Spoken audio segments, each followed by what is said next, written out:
This is filmed in Rakhine State in Myanmar. And it is exactly the type of stories that we were hearing from our patients, that their homes were burned, that they were attacked.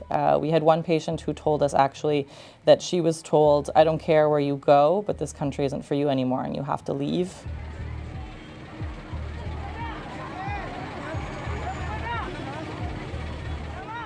In Rakhine State, there is the Myanmar Armed Forces and the Arakan Army who are fighting, but there's also other groups that are fighting in this area. So the stories that we are hearing from people who are arriving from Bautidong or from Mung Dao is that there was mass violence happening from both sides. Of course, the Rohingya are the most targeted and the most at risk, but other villagers living there are in the same situation. There have been thousands of homes that have been looted and burned, sexual assault, indiscriminate killings, and there's been bombing by drones in the last few months as well. In August, there were hundreds of people lined up waiting, trying to cross from Myanmar into Bangladesh.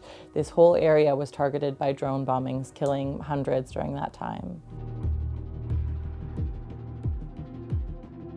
There's two main groups that are fighting in the camp, and this consists of shooting with guns, stabbings, beatings, extortion, kidnapping, ransom.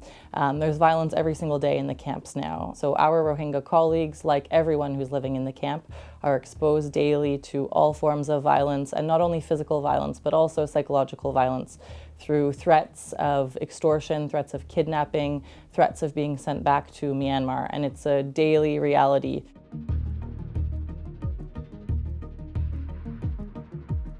In May and June of this year, there were hundreds, if not thousands, of young men that were forcibly recruited from the camps in Bangladesh. Young men from schools, from religious facilities, community facilities, and sending them back across the border into Myanmar. For the most part, they're young men who were just trying to live their lives in the camp. Many of our Rohingya colleagues had friends and family members who disappeared during that time.